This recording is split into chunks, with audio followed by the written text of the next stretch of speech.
Herbert Hoover, 1874 to 1964, was the 31st U.S. president from 1928 to 1932 during the difficult years of the Great Depression. Faced with a collapsing economy, Hoover struggled to introduce any effective policies for reversing the Great Depression, and he lost the 1932 election in a landslide to Franklin Delano Roosevelt.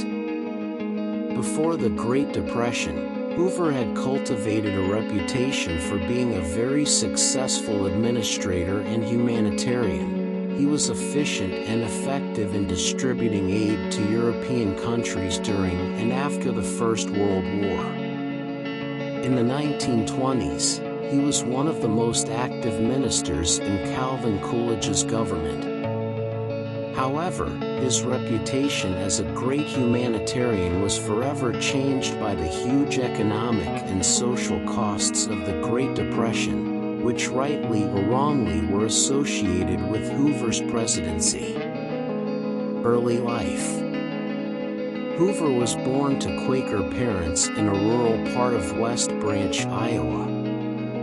Aged 9, he was orphaned and he moved to Oregon to be Herbert Hoover in 1898, brought up by an uncle. He was brought up with Quaker values of thrift, concern for poor, industry and hard work.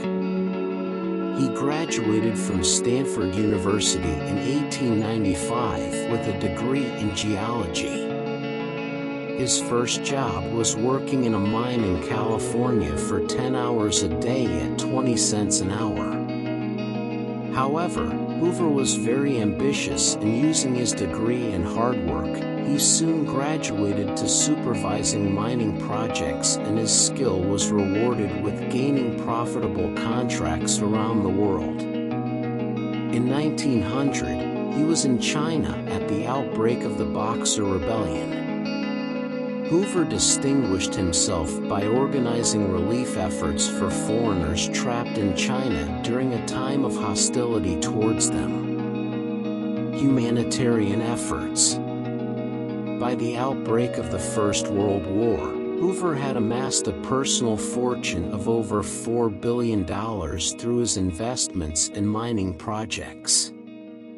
During the war, he was chosen by the American government to organize relief for Americans trapped in Europe and also relief efforts for Belgium, which was under occupation by the Germans.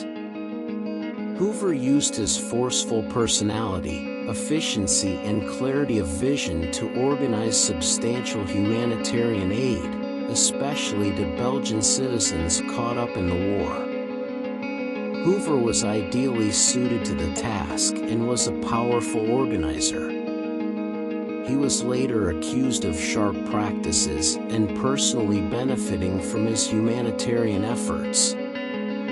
Although this was not proved, he did illegally buy chemicals from the Germans because they were cheaper for his business.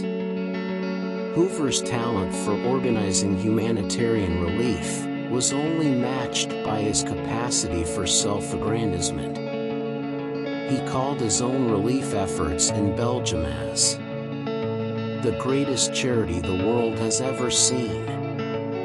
He wasted no effort in publicizing the importance of his work, and he was very prickly at any kind of criticism or perceived slight. He personally wrote a letter to the editor of a local newspaper which had questioned his judgment. Also, although he was a great administrator and made a huge practical difference to those relying on aid, he did not exude personal warmth or empathy. He avoided meeting those who were destitute, preferring to concentrate on organizing at a distance. Hoover was praised for his organizational abilities but struggled to make close connections. One close associate said he could not remember Hoover ever laughing in 30 years of knowing him. Hoover was hardworking, incorruptible, self-assured and self-reliant. But he was also aloof, shy, wary of crowds, awkward at superficial social relations, and extremely sensitive to criticism. William A. DiGregorio, The Complete Book of U.S. Presidents, 1984. However, these criticisms aside, Hoover became a well-known figure in America and a real American hero, a humanitarian giant who displayed America's generosity and growing economic power. When America entered the First World War, President Woodrow Wilson appointed him to return to America and oversee domestic U.S. food production. Hoover launched into the project with customary gusto and launched successful campaigns for Americans to have wheat-free and meat-free days, so that troops abroad could be fed better. With another great success in organization, Hoover was the natural candidate to lead American relief efforts at the end of the First World War. After years of naval blockades, food was in very short supply, especially in defeated countries like Germany and Austria. Hoover led the American Relief Administration in supplying food to millions of people. When Soviet Russia experienced the Great Famine of 1921 to 23, he also organized food supplies to Russia. It was a controversial decision as many Americans saw Communist Russia as an ideological enemy, including Hoover, but Hoover countered that with humanitarian aid, the important thing was feeding people and not politics.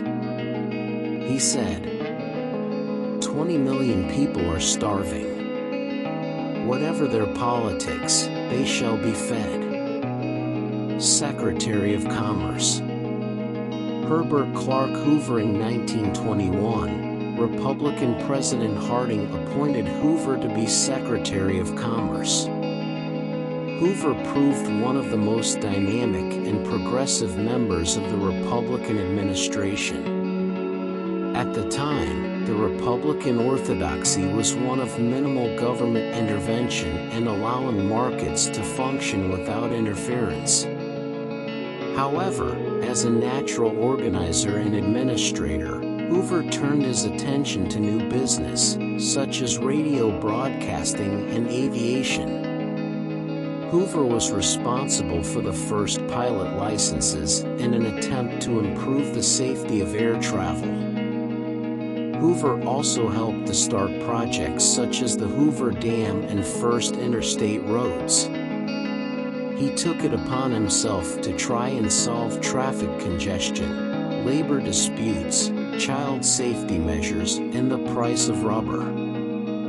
His ambition greatly expanded the purview of the Chamber of Commerce. In 1925, President Calvin Coolidge was elected and he kept Hoover in his position. Coolidge was even more of a laissez-faire president, taking a back seat in government, working only 4.5 hours a day and spending many hours napping in the White House. In the vacuum of decision-making by the president, Hoover became the de facto one of the most powerful people in America. In 1927, the Mississippi Basin suffered a very severe flood with millions left homeless. Hoover was the natural candidate to take on the relief efforts. He organized temporary accommodation and food supplies to those in distress.